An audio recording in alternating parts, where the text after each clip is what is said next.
parler de la grande chaîne prophétique de 2300 soirées matin, le jugement investigatif. Et nous avons vu que depuis 1844, le ciel est en train de régler quelque chose de spécial. Qu'est-ce que nous avons vu encore? Le jugement.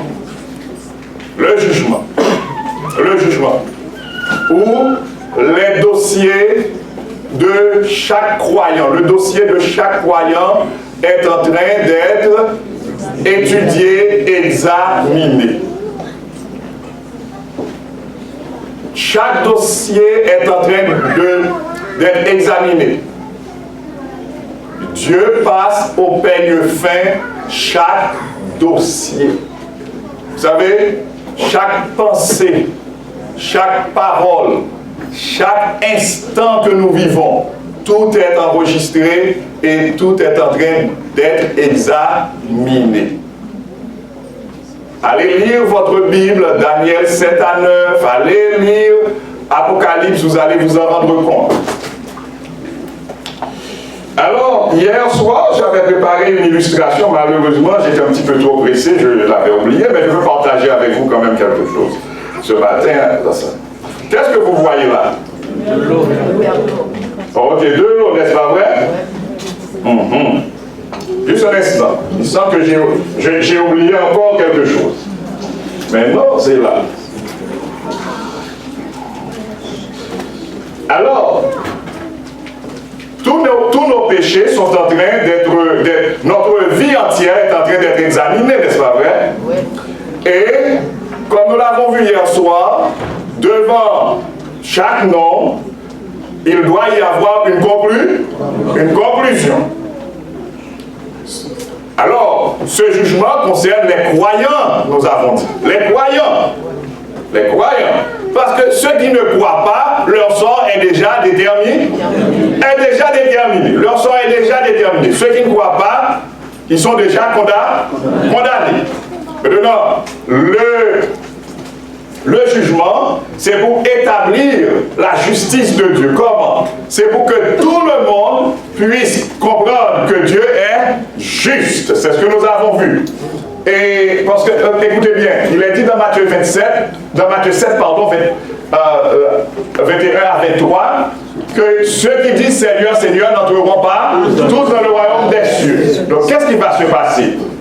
Il faut que l'univers entier comprenne pourquoi la chaise, moi je n'aime pas prendre dans ces cas-là des exemples humains. Non, parce que la volonté de Dieu c'est que tout le monde soit sauvé. Alors, pourquoi ces trois micros-là fonctionnaient ensemble?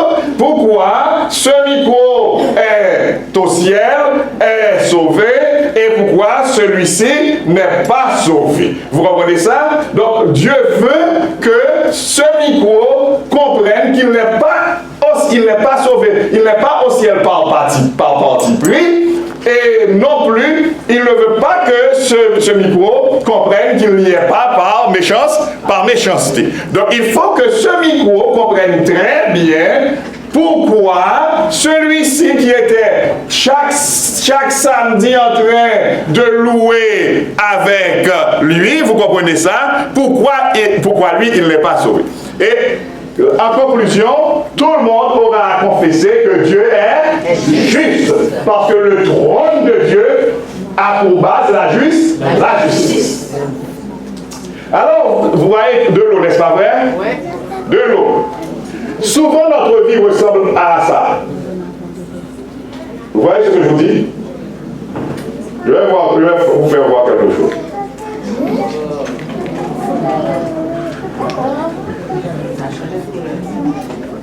Qu'est-ce que vous voyez maintenant? Ça, c'est une eau salmoueuse. On est là? On est là? Ok. Souvent, notre vie ressemble à ça. Nous vivons et nous ne nous occupons de rien. Tout est calme. Et pourtant, au fond de notre conscience se cachent bien des choses. C'est pourquoi nous devons vivre dans une repentance constante et permanente. Amen. Chaque jour, nous devons demander à Dieu de nous aider à prendre conscience de tout ce que nous avons fait ou dit ou pensé ou négligé de faire dans le cadre de sa volonté. Nous devons demander à Dieu. Je ne vous demande pas d'aller demander à Dieu d'agiter votre vie, parce que nous n'allons pas pouvoir supporter la main de Dieu qui nous agite. Mais nous pouvons demander à Dieu de nous aider à prendre conscience des péchés qui sont au fond là de notre conscience, des péchés dont nous n'avons pas encore pris conscience. Nous devons demander à Dieu de nous aider à en prendre conscience pour que nous puissions nous en repentir, les confesser et obtenir son pardon. Parce que si nous avons des péchés qui ne sont pas confessés, des péchés qui ne sont pas pardonnés, c'est fini pour nous. Est-ce que vous avez bien entendu ça? Gloire à Dieu.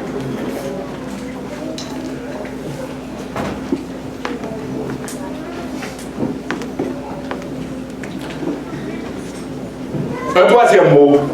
Hier soir, j'ai parlé j'ai évoqué Matthieu 10, verset 28.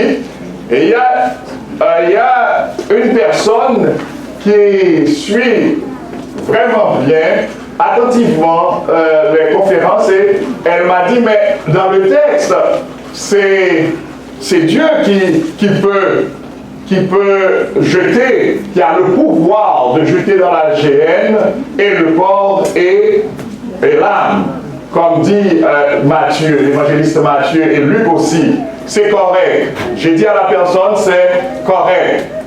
Alors, dans le contexte où on était hier, on était en train... Alors, je prends le contexte direct de Matthieu. Jésus était en train de dire à ses disciples qu'il n'avait pas à trembler devant les hommes, parce que les hommes peuvent détruire le corps, mais ils ne peuvent pas détruire l'âme. Mais Dieu, lui, si on ne fait pas sa volonté, comme on a vu qu'il est essentiellement amour, mais il est aussi un feu dévorant, et qu'est-ce qui peut se passer? Alors, ce sera la mort éternelle. Et c'est pourquoi l'apôtre Pierre, et je crois l'apôtre Jean aussi, ils étaient deux, quand on voulait leur interdire de parler de la résurrection de Jésus, ils ont répondu qu'il faut obéir à Dieu plutôt qu'aux hommes.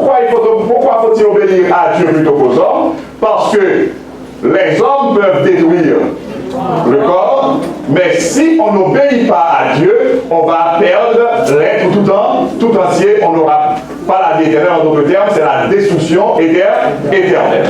Alors hier, nous étions en train de faire une généralisation de ce texte.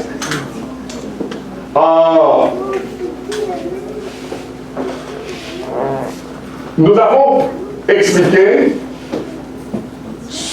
que le chrétien doit avoir beaucoup plus peur de ceux qui peuvent le détruire spirituellement, de ceux qui cherchent à l'entraîner, à l'encourager à s'engager sur le chemin de la destruction. Donc, j'ai pris cette illustration. Si vous avez s'il y a, à Dieu le plaise, un bandit qui entre quelque part où vous vous trouvez, et avec une arme à feu, une arme, comme on dit, de destruction massive, alors immédiatement vous allez être pris de panique. Parce que ça, vous voyez que votre vie est en danger. Mais laissez-moi vous dire quelque chose. Cette personne-là peut détruire la vie physique. Nous avons dit hier, quelqu'un qui vous enseigne le mensonge, quelqu'un qui vous encourage, et particulièrement à piétiner les commandements de Dieu, qui constituent le code de loi dont l'Éternel se sert pour faire le jugement, eh bien cette personne est beaucoup plus dangereuse qu'une personne, qu'un bandit, qu'un terroriste qui aurait un fusil d'assaut, d'accord, en main pour tirer sur des gens. Parce que cette personne-là qui vous entraîne à, comme Jésus a dit, ceux qui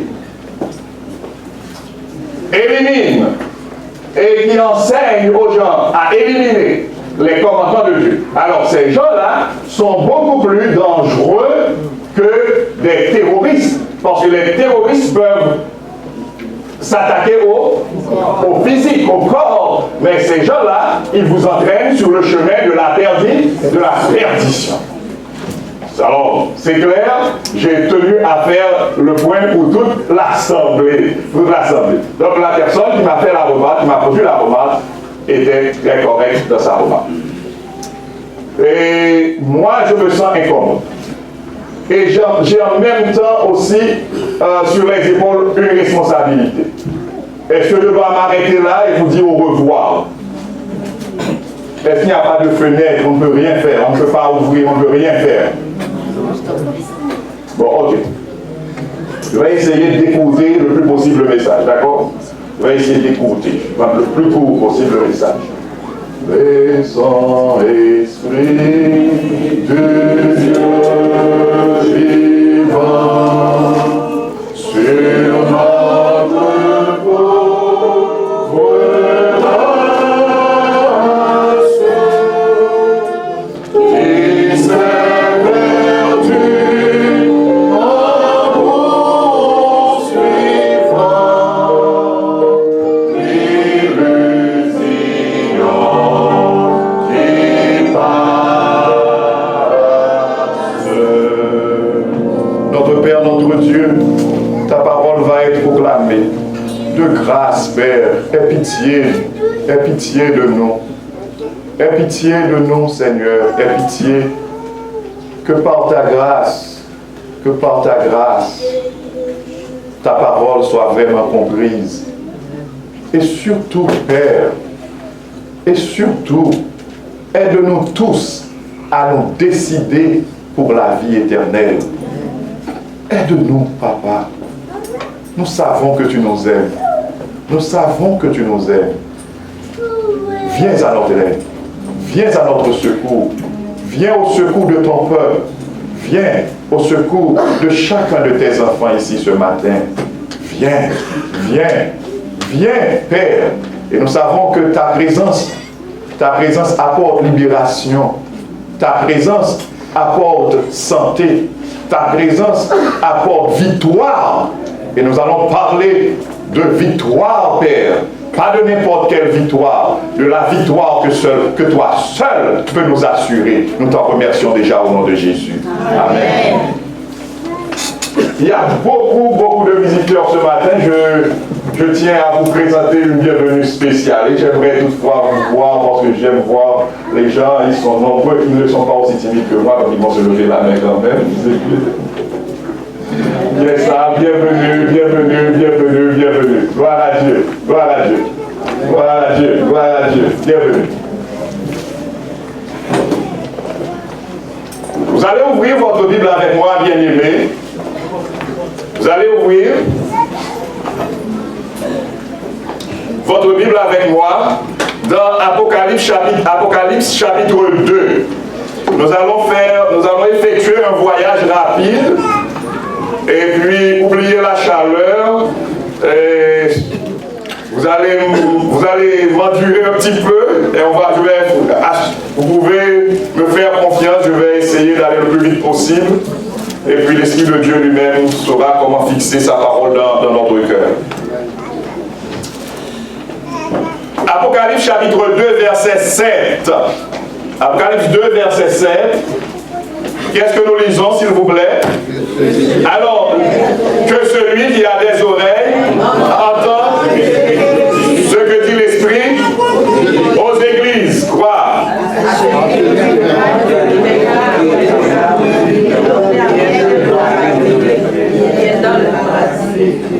Ok. À celui qui vaincra. C'est quel verbe ça? Vaincre. S'il vous plaît. Faisons Faisons une mise en contexte rapide. Il s'agit ici de 7 églises. Les 7 églises d'Asie mineure. Ces 7 églises représentent les 7 tranches de l'histoire de l'église chrétienne. On est là? Ces 7 églises, si on les prend ensemble, elles représentent toute l'histoire de l'église chrétienne. Du 1er siècle à la toute dernière période. Et la toute dernière période, nous y sommes maintenant. Nous y sommes. Alors, la conclusion de la première lettre, c'est-à-dire la lettre adressée à la première église, qui représente la première période, nous lisons « À celui qui vaincra, je donnerai à manger de l'arbre de vie qui est dans le paradis de Dieu. » À celui qui vaincra, en d'autres termes, à celui qui remportera la victoire.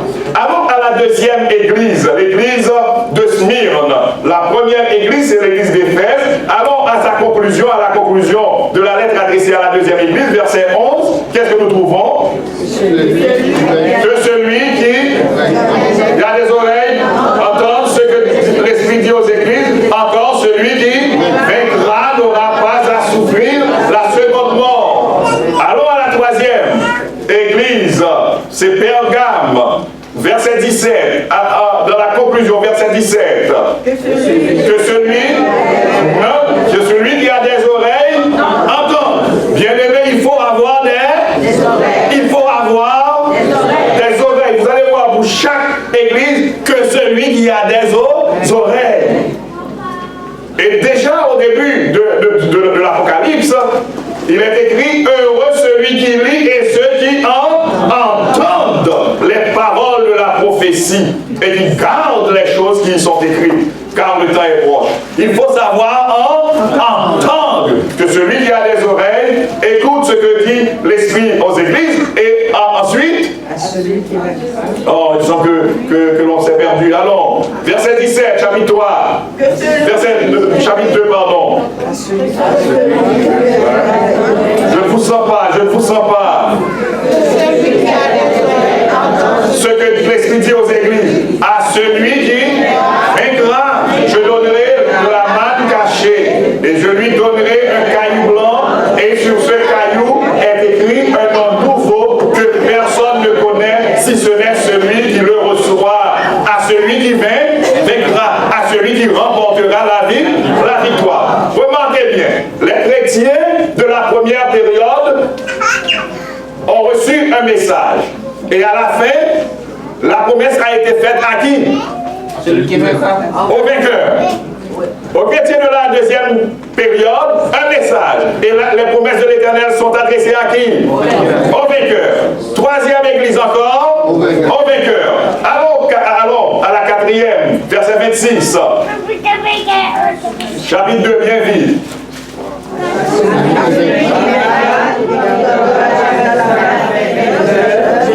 Je donnerai autorité sur les nations. Ok. Allons maintenant, chapitre 3, à la 5e église, l'église de Sardes. Chapitre 3, verset 5. Allons. Celui qui vaincra sera revêtu ainsi de vêtements blancs. Je n'effacerai point son nom du livre de vie et je confesserai son nom devant mon Père et devant ses hommes. Allons à la 6e. Verset 12. Verset 12. Chapitre 3, verset 12. Celui qui vaincra, je ferai de lui, gloire à toi Seigneur, de lui une colonne dans le temple de mon Dieu, et il n'en sortira plus. J'écrirai sur lui le nom de mon Dieu et le nom de la ville de mon Dieu, de la nouvelle Jérusalem qui descend du ciel d'auprès de mon Dieu. Mon nom et mon nom nouveau. Celui qui vaincra. La dernière église. À la dernière église, verset 21. Celui qui vaincra, je le ferai asseoir avec moi sur mon trône, comme moi j'ai vaincu sur son trône. Amen. Donc, bien aimés, aux chrétiens de tous les âges, Dieu adresse ses promesses à qui? Au vainqueur. Au vainqueur. à ceux qui remportent la victoire. Seulement les vainqueurs auront la vie éternelle. Seulement les vainqueurs pourront bénéficier des promesses de l'Éternel. Quand on parle de victoire, qu'est-ce qui est sous-entendu? Il y a une guerre. Il y a une guerre. Il y a une bataille. Il y a un combat. Ce qui veut dire, bien aimé, même quand vous vous voyez là assis comme si de rien n'était, vous devez comprendre, comme nous l'avons vu au cours de ces 3 semaines, que nous sommes en guerre. En guerre. Dieu a dit dans Apocalypse 12, verset 12, « Malheur à la terre et à la mer, car le diable est descendu vers vous animé d'une grande colère, sachant qu'il a peu de temps. » Nous sommes en guerre. Et pour bénéficier des promesses de Dieu, il faut pouvoir remporter la victoire. À travers tous les âges, les promesses de l'Éternel ont toujours été adressées aux vainqueurs. Donc si vous pensez pouvoir rester assis, vous croiser les bras et ne pas vous tenir en soldat pour combattre, eh bien, vous ne pourrez pas bénéficier des promesses de l'Éternel. Amen. Les promesses de l'Éternel sont adressées aux vainqueurs. Alors, vaincre quoi? Vaincre qui?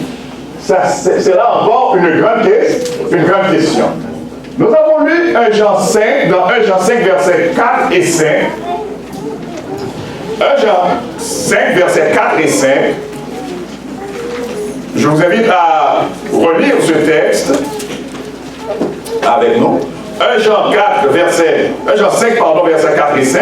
On y est? Qu'est-ce que nous lisons? Parce que tout ce qui est né de Dieu triomphe du monde. Et la victoire qui triomphe du monde, c'est notre foi. Qui est celui qui a triomphé du monde? Sinon celui qui croit que Jésus est le Fils de Dieu. La victoire dont il est question ici est une victoire d'abord sur quoi? Sur le monde. Je ne vous entends pas. Sur quoi? Sur le monde. Et vous me demandez de me dire, semble-t-il. La victoire sur le doute. La victoire qui triomphe du... Écoutez bien. Parce que tout ce qui est né de Dieu triomphe du monde. Et la victoire qui triomphe du monde, c'est notre foi. Qui est celui qui a triomphé du monde? Sinon celui qui croit que Jésus est le Fils de Dieu. Nous devons triompher d'abord du monde. Pourquoi chercher à triompher du monde? C'est quoi ça le monde? C'est quoi ça le monde? Pourquoi triompher du monde? Pourquoi devons-nous chercher à triompher du monde? Dans Jean 14, verset 30, nous lisons quelque chose. Jean 14, verset 30, il est écrit, je ne vous parlerai plus guerre, car le prince du monde vient. Et Jésus parlait de qui? Satan. Le prince du monde vient, voilà, il n'a rien en moi. Mais afin que le monde... Alors, le prince de ce monde, c'est qui? L'adversaire. Le monde, c'est quoi? Le monde, c'est tout le système mis en place par Satan. Le système mis en place par Satan pour s'opposer à l'Éternel. Est-ce qu'on est là? Satan met en place un système pour s'opposer à l'Éternel. Il a commencé à s'opposer à l'Éternel dans le ciel. Et il continue avec son œuvre d'opposition sur la terre. Est-ce qu'il peut le faire seul? Non. Je connais une personne qui s'énerve de temps en temps pour dire, mais il s'est révolté révolte seul et subir les conséquences de sa révolte seul. Mais est-ce que c'est là sa philosophie? Non. Non. Ce qu'il veut, c'est entraîner tout le monde avec lui. Tout le monde avec lui. À la perdition. Et ces stratégies sont multiples. Ces stratégies, disons-nous, multiples. Et alors, Dieu nous invite à triompher.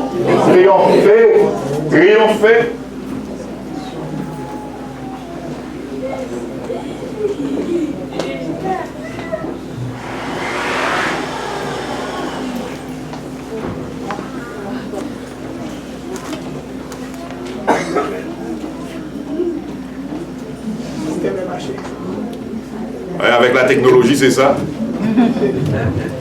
Ça va.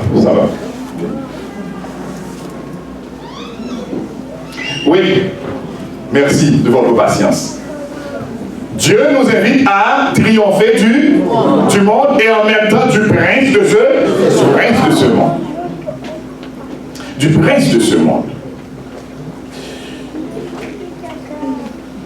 Le prince de ce monde, Satan, son nom signifie adversaire. Il est en opposition avec Dieu, en opposition à Dieu, en opposition au système établi par Dieu, en opposition à l'église de Dieu, en opposition aux enfants de Dieu.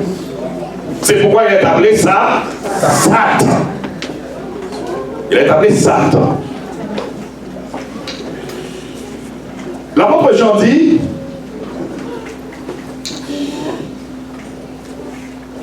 parce que tout ce qui est né de Dieu triomphe du monde. Nous avons vu au cours de la semaine, c'est ça, cette semaine qui s'achève aujourd'hui, comment naître de nouveau, comment naître de Dieu. Tout ce qui est né de Dieu triomphe du monde. Et la victoire qui triomphe du monde, c'est notre foi. Nous allons revenir sur le mot foi. Qui est celui qui a triomphé du monde, sinon celui qui croit que Jésus est le Fils de Dieu? Donc, pour triompher du monde, pour triompher du système établi par l'adversaire, il faut avoir quoi? La foi. La foi. La foi, nous dit l'apôtre Paul dans Hébreux 11, est une ferme assurance des choses qu'on espère et une démonstration de ceux qu'on ne voit pas. Mais vous savez, si on ne lit que le chapitre 11, on ne va pas comprendre. Il faut remonter au chapitre 10. Et nous allons voir le secret de la foi. Pour avoir foi, c'est quoi? Si vous lisez tout le chapitre 10, ce que vous ferez à la maison, vous allez voir que la foi est liée à un élément clé, c'est la promesse de l'Éternel. La promesse de l'Éternel. Et l'apôtre Paul généralise dans Romains 10, verset 17. Dans Romains 10, verset 17, l'apôtre Paul généralise. Il dit, la foi vient de ce qu'on entend, et ce qu'on entend vient de la parole de Christ. Donc, il ne peut pas y avoir, on ne peut pas avoir la vraie foi sans la parole de Dieu. On ne peut pas avoir la vraie foi sans la promesse de Dieu. On est là? Prenons le cas d'Abraham. On appelle Abraham le père de la foi. Lisez Hébreux 10, 11 et 12, vous allez vous en rendre compte. Pourquoi appelle-t-on Abraham le père de la foi? Il s'accrochait aux promesses de l'Éternel. Quand Dieu avait promis quelque chose à Abraham, il savait que la parole de Dieu était quelque chose de certain. La parole de Dieu est quelque chose de certain. La parole de Dieu est toujours certaine et véritable. Quand Dieu a promis, il accomplit. Il accomplit parce qu'il a la capacité, il a la puissance, il a le pouvoir d'accomplir. Vous comprenez ça? Par exemple, vous allez lire dans Hébreux 11 et les versets 18-19. L'apôtre Paul nous rapporte le cas d'Abraham. L'Éternel avait dit à Abraham, à travers Isaac, cette postérité, ta postérité, toutes les nations de la terre seront bénies. Ça, c'est la promesse. C'est la promesse de l'Éternel. Et vous vous rappelez dans quelles conditions l'Éternel a donné Isaac à Abraham et à Sarah. Et un jour, l'Éternel s'est levé, il a dit à Abraham, Abraham, viens, écoute, prends ton fils Isaac, va me l'offrir en sacrifice. Waouh! Mais qu'est-ce qu'il m'avait dit avant? Il m'avait bien dit qu'à travers ce garçon-là, je deviendrais une multitude. Il m'avait bien dit que toutes les nations de la terre seraient bénies à travers ma postérité, à travers ce garçon. Et c'est bien sa voix que j'ai entendue. Oui, c'est bien sa voix, je suis habitué avec lui, nous sommes amis. Nous nous parlons chaque jour. C'est si vrai, l'Éternel ne faisait rien sans avoir averti. D'accord? Avance. Alors, Abraham a bien compris que c'était la voix de Dieu. Et il a dit, puisque c'est la voix de Dieu, puisque je te comprends bien, Père, c'est ta voix, bon, moi, je vais offrir le garçon en sacrifice. Vous savez, l'apôtre Paul dit ce qui était derrière la tête d'Abraham, vous vous rappelez? Oui. Qu'est-ce qu'il avait derrière la tête? Je croyais que l'enfant, Dieu va le ressusciter. Amen. Abraham dit, moi, je te fais tellement confiance. Puisque tu m'as fait la promesse, tu m'as déjà fait la promesse, je suis convaincu que ta promesse se réalisera quand même. Donc maintenant, même si l'enfant est égorgé, même si l'enfant est mort, bel et bien, mort, bel et bien mort, même si les médecins arrivent à le déclarer mort, moi je suis convaincu que j'aurai cet enfant et ta promesse se réalisera quand même. C'est ça la foi. C'est ça la foi. C'est ça la foi. S'accrocher à la promesse de Dieu. S'accrocher à la promesse de Dieu.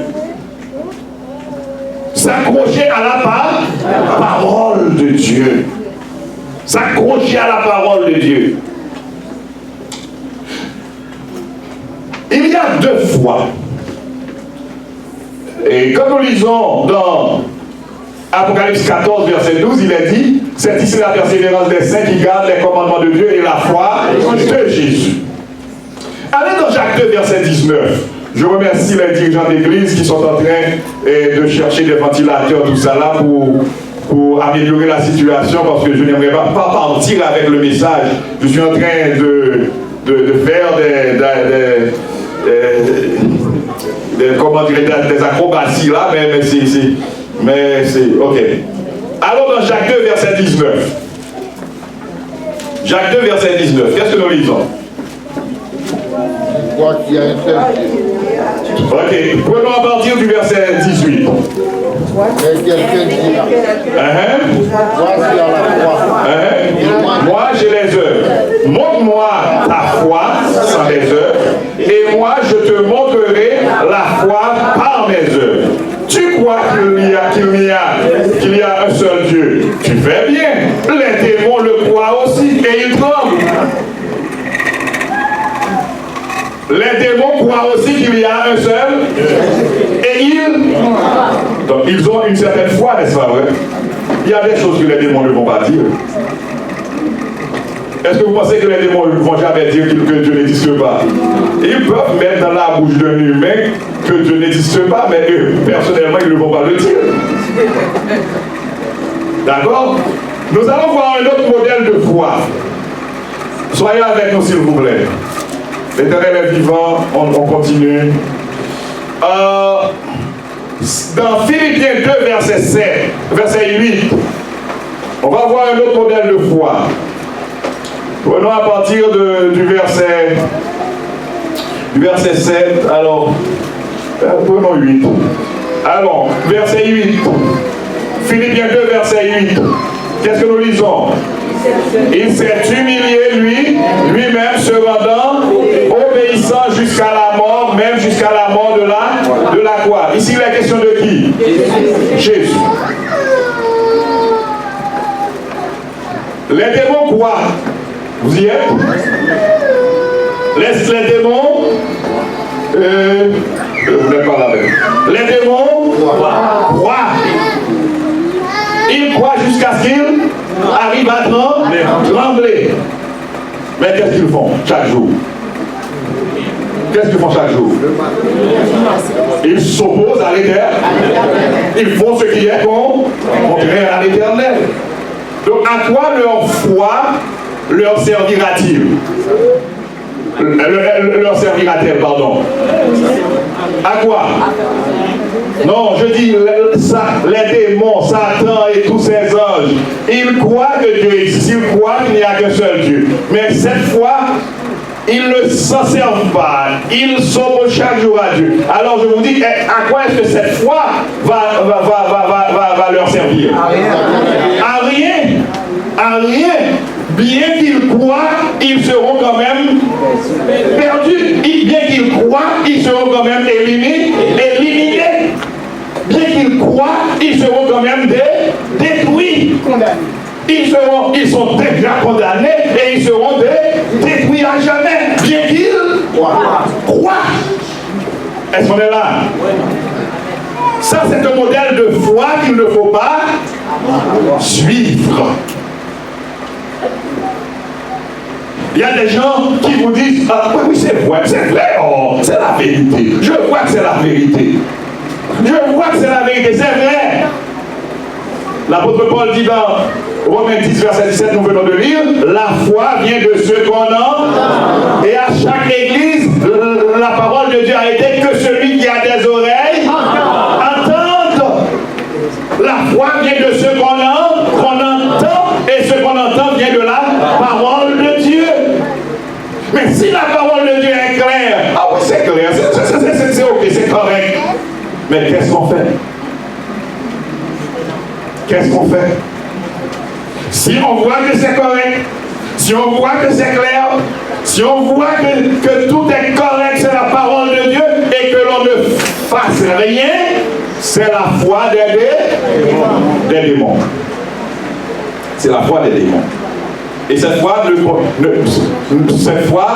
ne sert à rien. Et même quand on a cette foi, on sera avec les démons pour la destruction éternelle.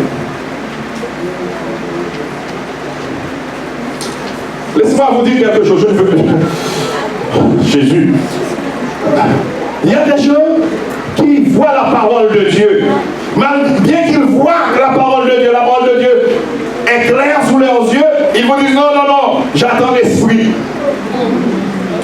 J'aimerais, bien-aimés, comme vous dites souvent ici au Canada, endurez-moi un instant, s'il vous plaît.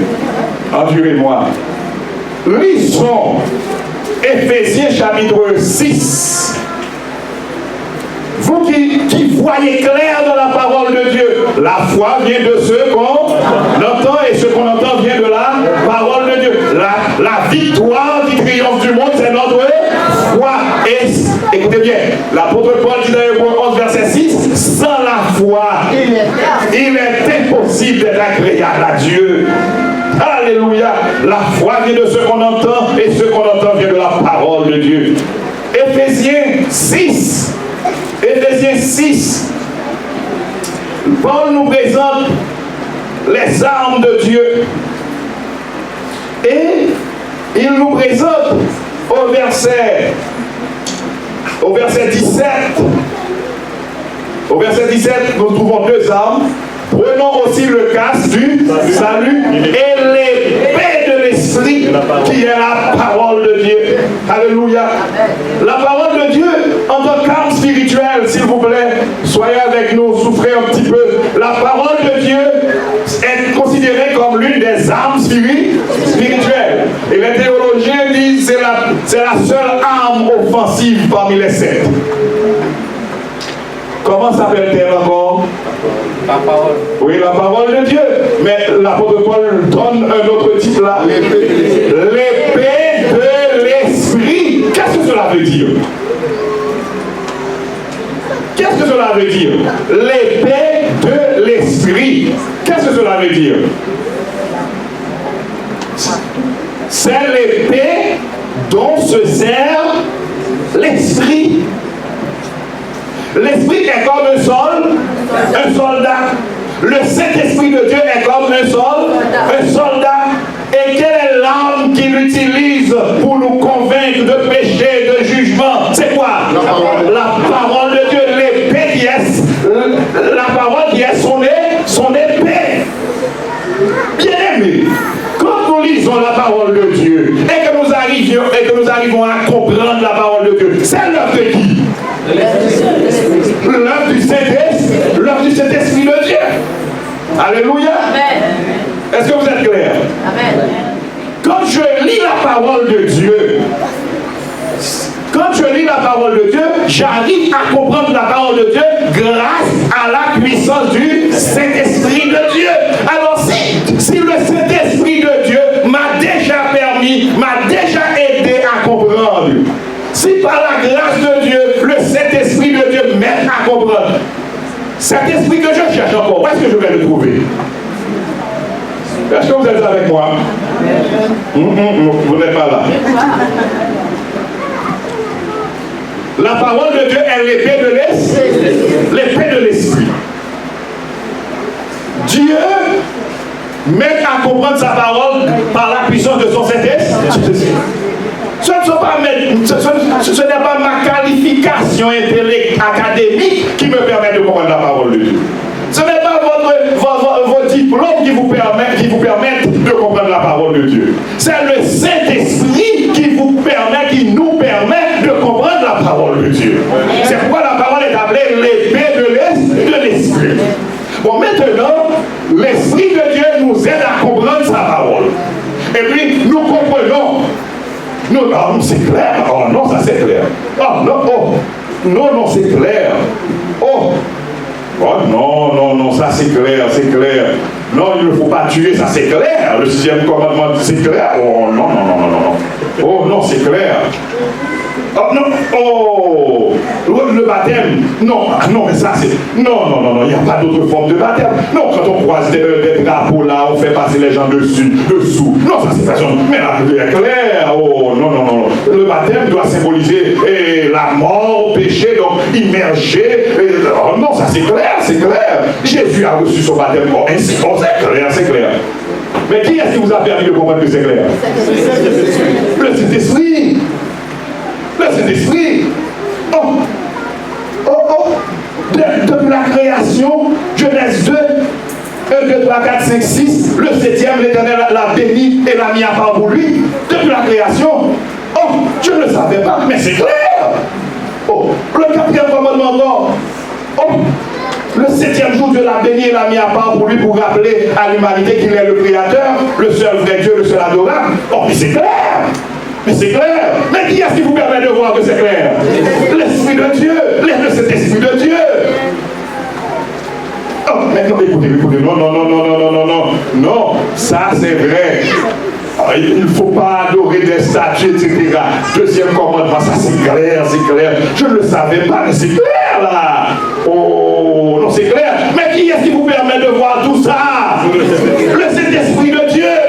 Mais maintenant que le Saint-Esprit de Dieu a utilisé son épée pour vous aider à comprendre tout ça et vous cherchez un autre esprit, où est-ce que vous allez le trouver? Vous pouvez trouver un autre esprit.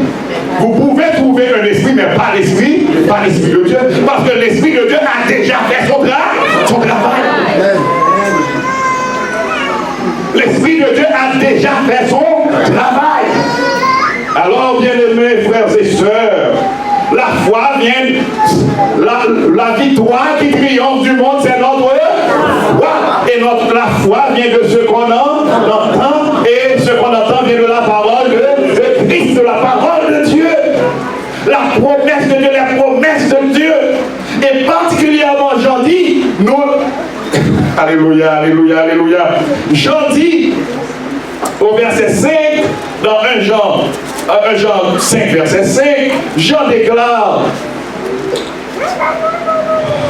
qui est celui qui a triomphé du monde, sinon celui qui croit que Jésus est le Fils de Dieu? Amen.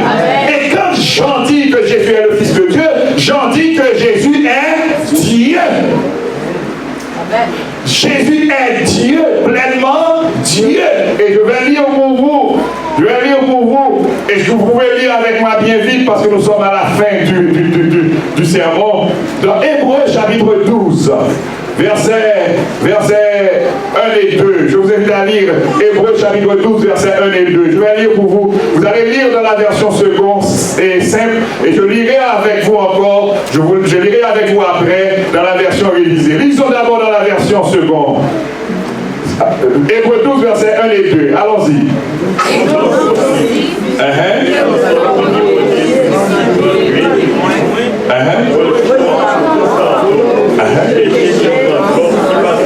Parfait.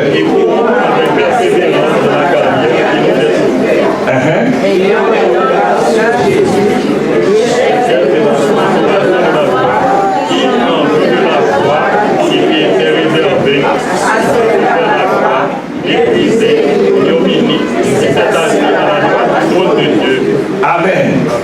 Amen. Nous avons vu l'exemple de la foi de ça. L'exemple de la foi de ça, c'est un modèle à Évi. Et le modèle de foi de Jésus. Et le modèle de foi de Jésus. Vous voyez, et gardez ce verset Hébreux 12. Est-ce que nous allons lire Philippiens chapitre 2. Philippiens chapitre 2. C'est bien vite, Philippiens chapitre 2. Philippiens chapitre 2. Nous l'avons déjà lu. Mais oui, nous l'avons lu. Jésus s'est humilié, au verset 8, lui-même se rendant obéissant jusqu'à la mort, même jusqu'à la mort de Le modèle de foi à suivre, c'est le modèle de Jésus. Jésus a obéi à son Père. Et vous savez, comme nous l'avons lu dans Hébreux, voici comment on traduit ce texte-là dans la version seconde révisée. Je lis pour vous, suivez attentivement.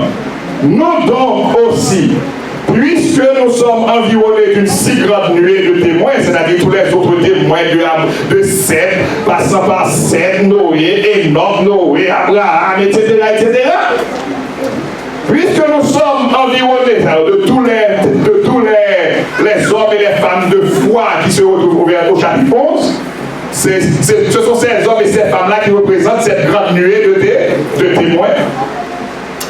Nous donc aussi, puisque nous sommes environnés d'une si grande nuée de témoins, rejetons tout fardeau et le péché qui nous enveloppe si facilement et courons avec persévérance l'épreuve qui nous est proposée,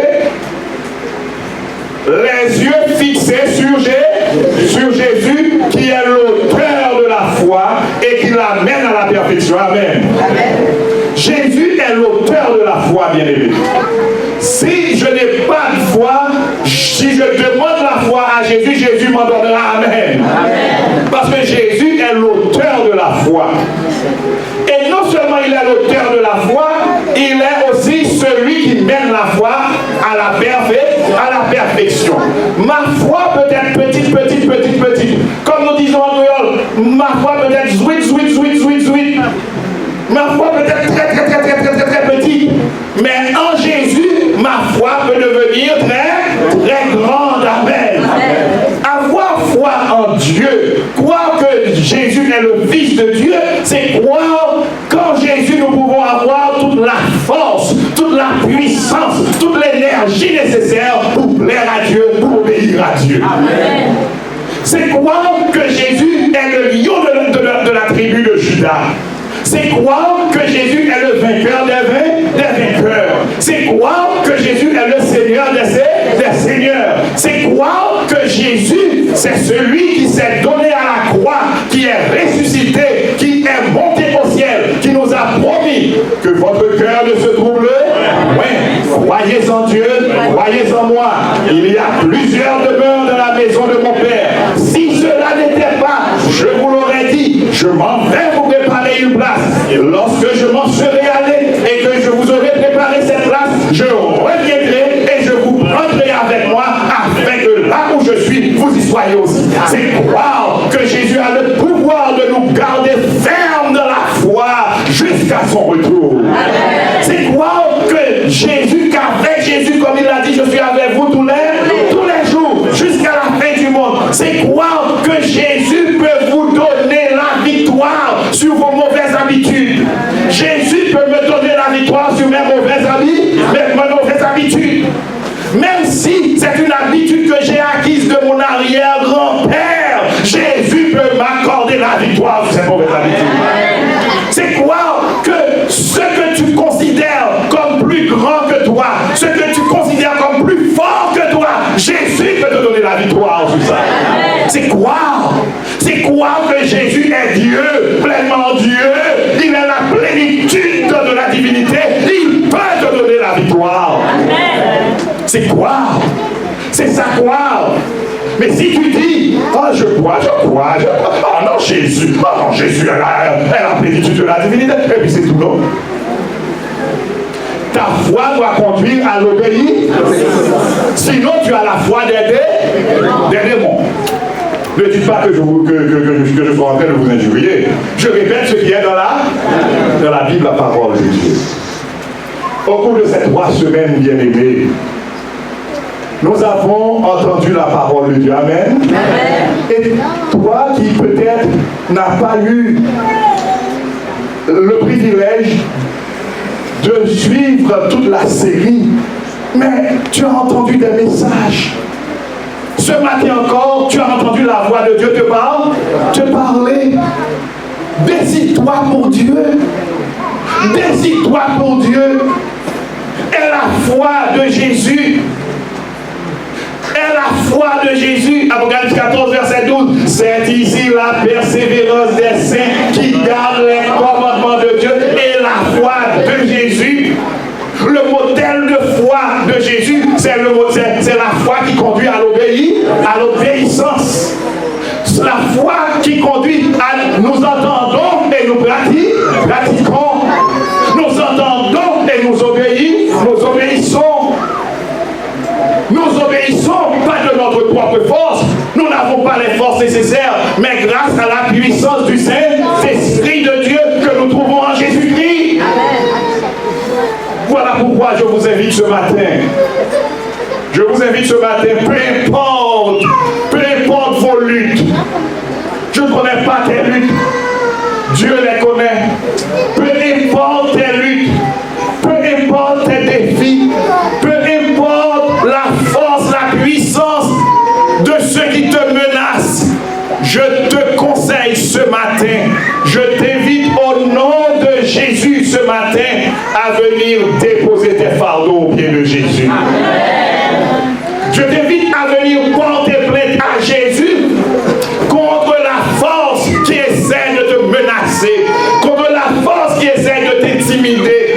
Il y en a parmi vous qui veulent marcher avec Jésus, mais à chaque fois que vous voulez prendre cette décision, vous vous sentez comme lié. Il y a des forces qui s'insurgent contre vous. Il y a des forces qui se révoltent là contre vous. Et vous vous sentez intimidé. Vous êtes menacé. Vous avez peur. Je vous dis, Jésus est le Seigneur des Seigneurs. Jésus est le vainqueur des vainqueurs. Quand Jésus est avec vous, aucune force au monde ne peut vous intimider. Alléluia. Satan et toutes ses armées ne peuvent rien contre le plus faible enfant qui s'accroche à Jésus-Christ. Contre le plus faible enfant de Dieu qui s'accroche à Jésus-Christ. Le patron te menace et te dit que tu risques de perdre ton job si tu acceptes d'observer le sabbat de l'Éternel, si tu ne viens pas travailler le samedi, le sabbat de l'Éternel, et alors tu trembles. Le patron peut te couper un chèque. Le patron peut t'enlever un salaire. mais le patron ne peut pas t'enlever la vie éternelle. Et samedi dernier, j'ai un ami qui a rendu un témoignage. Je ne cesse de parler de ce témoignage. Je ne sais combien de fois j'ai relayé ce témoignage. L'ami était dans une situation difficile. Il a trouvé un job. Un job, faites-vous une idée, par exemple, un bon job. Et il était content. Et puisqu'il le pouvait, puisque lui, il sait que Dieu lui a donné, que Dieu, à la création, a donné combien de jours pour travailler? 6 jours. Et le 7e jour, il l'a béni et mis à part pour lui. L'homme prend ça pas pour, comment il ça? Quand vous prenez ce qui ne vous appartient pas, comment ça s'appelle? Voler. Le 7e jour, je n'ai aucun droit dessus. Tu n'as aucun droit sur le 7e jour. Aucun humain n'a aucun droit sur le... Aucun humain, pardon, oui, j'ai bien dit, n'a aucun droit sur le 7e jour. Parce que Dieu l'a béni et il l'a mis à part pour lui. Vous voyez comment Satan est rusé?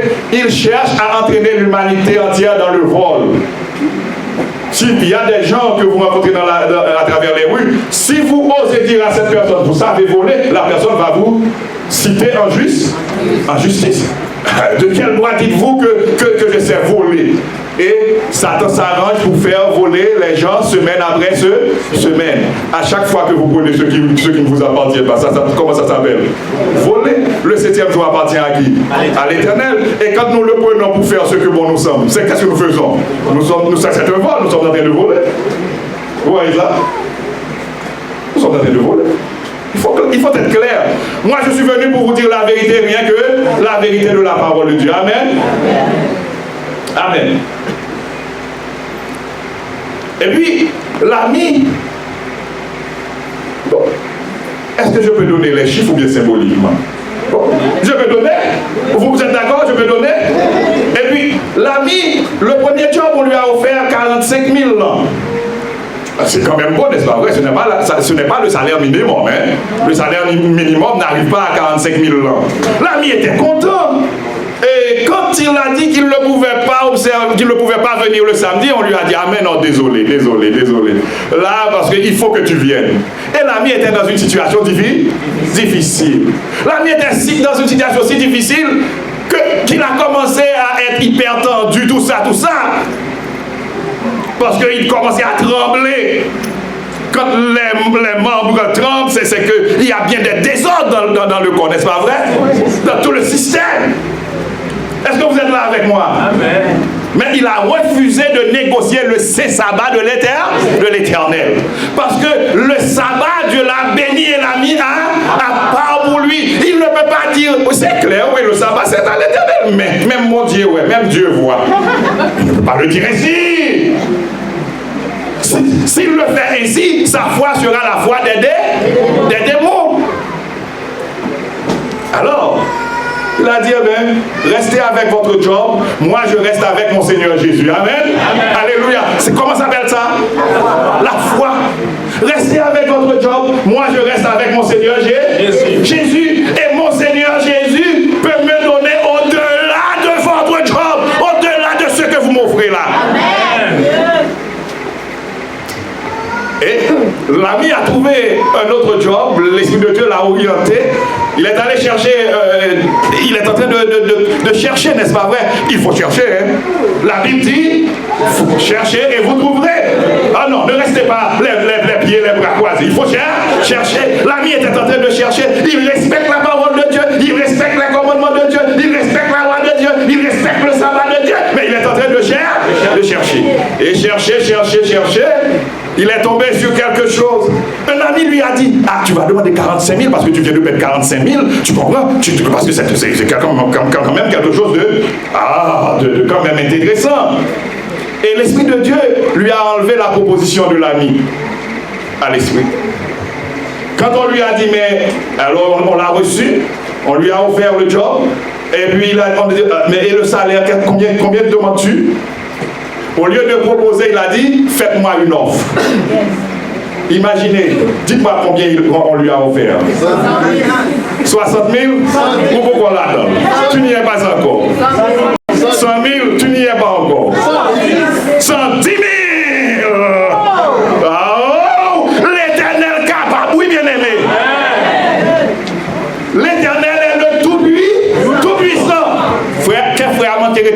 possible. Voilà. Il a failli faire un ACV. Mais écoutez bien, nous lisons dans la Bible, rien n'est impossible à Dieu. Rien n'est impossible à Dieu. Oh, il n'y a rien qui soit étonnant de la part de l'Éternel. Non, rien l'Éternel fait qui vous a dit, oh, l'Éternel t'a fait ça tout.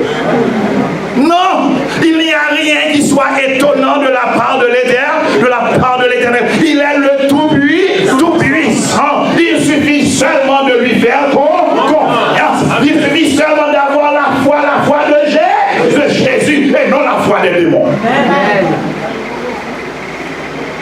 Votre foi, ma foi, doit nous conduire à agir, à obéir.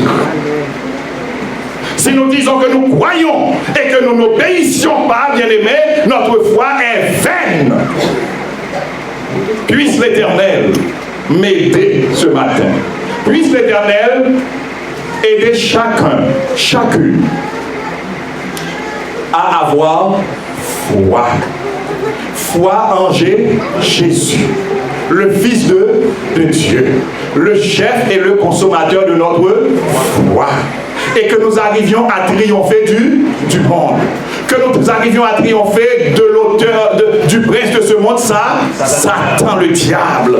Que nous arrivions à triompher des pièges, des ruses de Satan, des stratagèmes de Satan.